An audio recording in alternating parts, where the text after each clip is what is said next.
കർത്താവിൽ സ്നേഹമുള്ള മാതാപിതാക്കളെയും സഹോദരങ്ങളെയും ക്രിസ്തുയേശുവിൻ്റെ ധന്യനാമത്തിൽ സ്നേഹവന്ദനം അറിയിക്കുന്നു. തമ്പുരാനെ പെറ്റ പരിശുദ്ധ കന്യകമറിയാം അമ്മയുടെ മധ്യസ്ഥതയിൽ അഭയപ്പെട്ടുകൊണ്ട് വിശ്വാസി സഹസ്രങ്ങൾ പരിശുദ്ധമാകുന്ന ശൂനോയോ പെരുന്നാളിൻ്റെ നോമ്പ് ആചരിക്കുന്ന പുണ്യദിനങ്ങളാണിത്. നമ്മുടെ ആരാധനാക്രമത്തിൽ പരിശുദ്ധ കന്യകമറിയാമിനെ വിവിധതരം വസ്തുക്കളോട് സാധർമ്മ്യപ്പെടുത്തിയിട്ടുണ്ട്. അതിലൊന്നാണ് യാക്കോബ് താതൻ ദർശിച്ച വാനെത്തും ശ്രേണി എന്നുള്ളത്.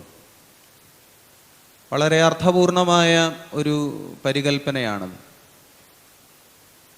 രണ്ട് കാര്യങ്ങളാണ് ഗോവേണിയായി മറിയാമിനെ ചിത്രീകരിച്ചതിൽ നിന്നും സുറിയാനി പിതാക്കന്മാർ പറയുവാൻ തക്കവണ്ണം ആഗ്രഹിച്ചത്.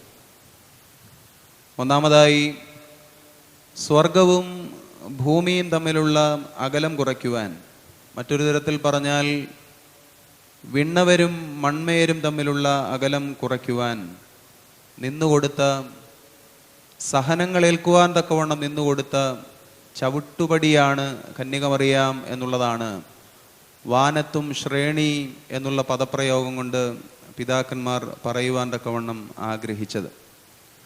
അതുകൊണ്ട് തന്നെയാണ് ചില പ്രാർത്ഥനകളിലെങ്കിലും കന്യകമറിയാമിനെ സഹദേന്മാരുടെ രാജ്ഞി എന്ന് വിളിക്കുന്നത്.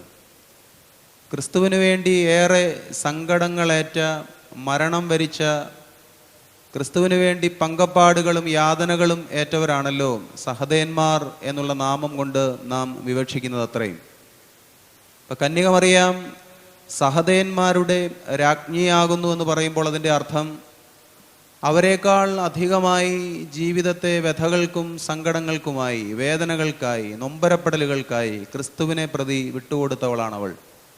അതുകൊണ്ടാണ് സഹദേന്മാരുടെ രാജ്ഞി എന്ന് കന്യകമറിയാം അമ്മയെ വിളിക്കുന്നത്.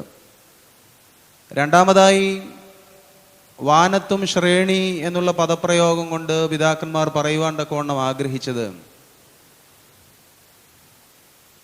കരുണാപൂർവനാകുന്ന ദൈവം ഈ ഭൂമിയിലേക്ക് തൻ്റെ ഏകജാതനാകുന്ന പുത്രനെ വിടുവാൻ തക്കവണ്ണം ആഗ്രഹിച്ചപ്പോൾ ഒരു ഗോവേണിയെ തിരഞ്ഞെടുത്തു. അത് വേറെ ആരുമല്ല, പരിശുദ്ധ കന്യകമറിയാം എന്ന് പറയുന്ന മൺമയമാകുന്ന ആ ഗോവേണിയെയാണ്. കരുണാപൂർണനാകുന്ന ദൈവം കേവലം അനുജയാകുന്ന കന്യകമറിയാം എന്ന ഗോവേണി വഴിയായി ഭൂമിയിലേക്ക് ഇറങ്ങി വന്നു. അപ്പോൾ അത് അർത്ഥമാക്കുന്നത് സാധാരണ ബലഹീന ജനങ്ങളാകുന്ന നമുക്കും സ്വർഗത്തിലേക്ക് തിരികെ പ്രവേശിക്കുവാൻ തക്കവണ്ണം, സ്വർഗത്തിൻ്റെ സന്തോഷത്തിലേക്ക് പ്രവേശിക്കുവാൻ തക്കവണ്ണം ഈ ഗോവേണി അത്യന്താപേക്ഷിതമാകുന്നു എന്നത് തന്നെയാണ്. അതുകൊണ്ടാണ് നമ്മുടെ ആരാധനാക്രമത്തിൽ തന്നെ പാടുന്നത് അമ്പരമേറ്റും സോപാനം.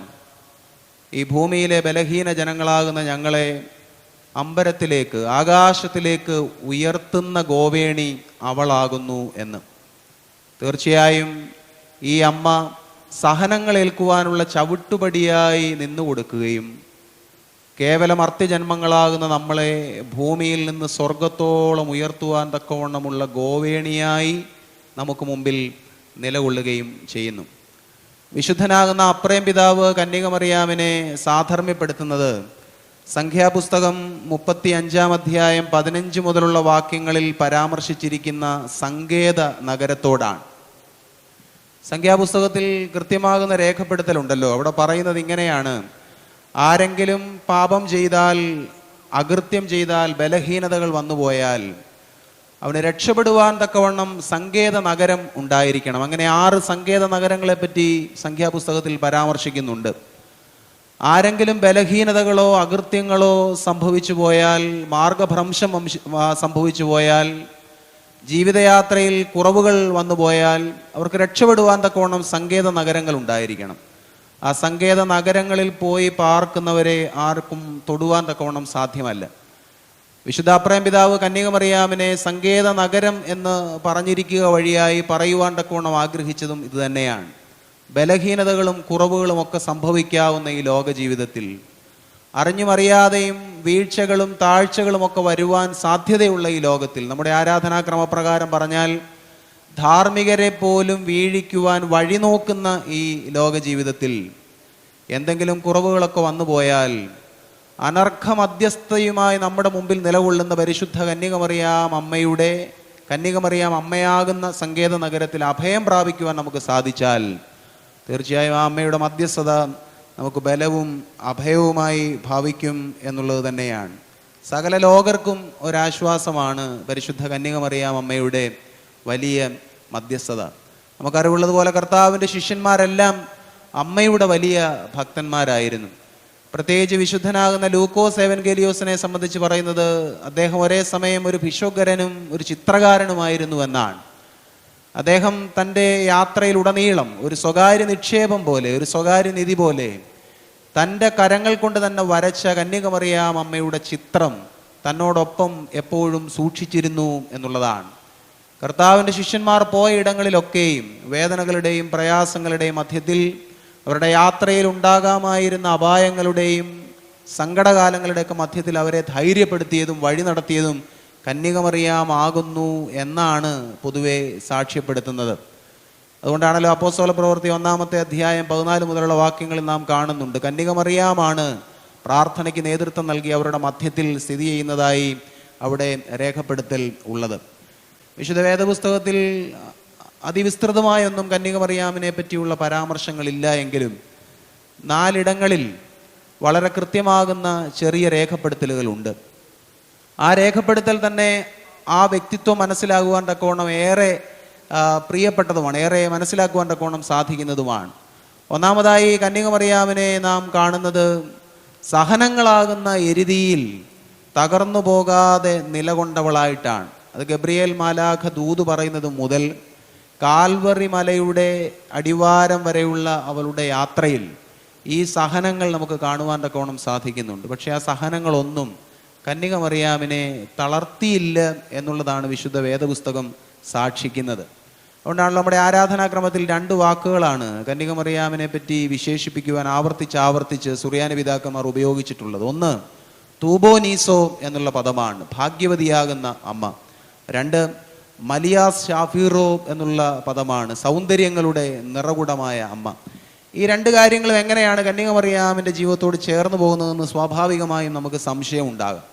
കാരണം വേദനകൾ അത്യധികമായി ഏറ്റ, സങ്കടപ്പെട്ട, പരിത്യക്തയാക്കപ്പെട്ട, പലയിടങ്ങളിലും നിശബ്ദമായി നിൽക്കേണ്ടി വന്ന ഒരമ്മയെ സംബന്ധിച്ച് ഭാഗ്യവതി എന്നും സൗന്ദര്യങ്ങളുടെ നിറകുടമെന്നും ഒക്കെ പറയുവാൻ തക്കവണ്ണം കാരണം എന്താണ്? അത് വേറെ ഒന്നുമല്ല, തൻ്റെ ജീവിതത്തിൽ ലഭിച്ച സഹനങ്ങളിലും ആ സഹനങ്ങളുടെ മധ്യത്തിൽ ഒരു ദൈവീക പദ്ധതിയെ ദർശിക്കുകയും ആ സഹനങ്ങളിൽ സന്തോഷിപ്പാൻ തക്കവണ്ണം ഇടയാവുകയും ചെയ്തതുകൊണ്ടാണ്.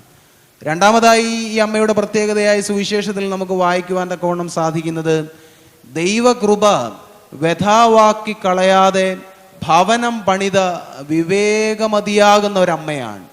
തനിക്ക് ലഭിച്ച ദൈവകൃപ, ഗബ്രിയേൽ മാലാഖ വഴിയായി പിതാവാം ദൈവം അയച്ച സന്ദേശം, കൃപ ലഭിച്ചവളെ, കൃപ നിറഞ്ഞവളെ, നിനക്ക് സമാധാനം എന്നുള്ള ആ ദൈവകൃപയുടെ വലിയ അരുളപ്പാട് ജീവിതത്തിൽ സ്വീകരിച്ചുകൊണ്ട് ലഭിച്ച ദൈവകൃപയെ വ്യഥാവാക്കി കളയാതെ വളരെ മനോഹരമായി യൗസേപ്പ് പിതാവിനോടും തനിക്ക് വാഗ്ദത്തപുത്രനായി ലഭിച്ച യേശുക്രിസ്തുവിനോടും ഒപ്പം ആ കുടുംബജീവിതത്തിൽ വളരെ മാതൃകാപരമായി വ്യാപരിച്ച ഒരമ്മയായിട്ടാണ് കന്യകമറിയാം അമ്മയെ സുവിശേഷം പരിചയപ്പെടുത്തുന്നത്. ലഭിച്ച ദൈവകൃപ വ്യഥാവാക്കി കളയാതെ വിവേകമതിയായി നിന്നവൾ.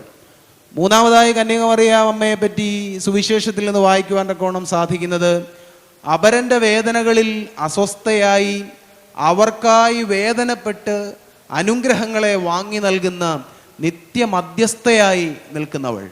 ഇത് കാനാവിലെ കല്യാണ ഭവനത്തിൽ നിന്ന് നമുക്ക് ഊഹിച്ചെടുക്കാവുന്ന, മനസ്സിലാക്കിയെടുക്കാവുന്ന ഒരു ബോധ്യമാണല്ലോ. അപരൻ്റെ വേദനകളിൽ വല്ലാതെ ഈ അമ്മ അസ്വസ്ഥയാവുകയാണ്. അസ്വസ്ഥയാകുന്നു എന്നുള്ളത് മാത്രമല്ല, അവർക്കായി അനുഗ്രഹങ്ങളെ യാചിക്കുകയും ആ ലഭിക്കുന്നതാകുന്ന അനുഗ്രഹങ്ങൾ അവർക്കായി നൽകുകയും ചെയ്യുന്ന വലിയ മാതൃക ഇതും കന്യകമറിയാം അമ്മയിൽ ദർശിക്കുന്നതാണ്. ഏറ്റവും ഒടുക്കം നാം കാണുന്നുണ്ട് കന്യകമറിയാം അമ്മയുടെ സവിശേഷതയായ അപ്പോസ്തല പ്രവൃത്തിയിൽ അല്പം മുമ്പ് പറഞ്ഞതാണ് സഭാജീവിതത്തെ വല്ലാതെ ഇഷ്ടപ്പെട്ട അമ്മ. കർത്താവിൻ്റെ ഈ ലോക ജീവിതത്തിലെ പീഡാസഹനങ്ങൾക്ക് ശേഷം ചിതറിയോടിപ്പോയ ശിഷ്യന്മാരെ ഒരുമിച്ച് കൂട്ടി അവരുടെ മധ്യത്തിൽ പ്രാർത്ഥനയ്ക്ക് നേതൃത്വം നൽകി അവരെ ഭൂമിയുടെ 4 അതിരുകളോളം അയക്കുമ്പോൾ അവർക്ക് ബലമായി അഭയമായി അവരോട് കൂടെ നിൽക്കുന്ന അമ്മ. അപ്പോൾ തീർച്ചയായും ഈ അമ്മയുടെ മധ്യസ്ഥത ഈ ലോക ജീവിതയാത്രയിൽ നമുക്കേറെ ബലവും അഭയവുമായി ഭവിപ്പാൻ ഇടയാകട്ടെ. താങ്കൾ ആദ്യമായിട്ടാണ് ഈ ചാനൽ കാണുന്നതെങ്കിൽ ദയവായി സബ്സ്ക്രൈബ് ചെയ്യുക. സർവശക്തനായ ദൈവം ഏവരെയും സമൃദ്ധമായി അനുഗ്രഹിക്കട്ടെ.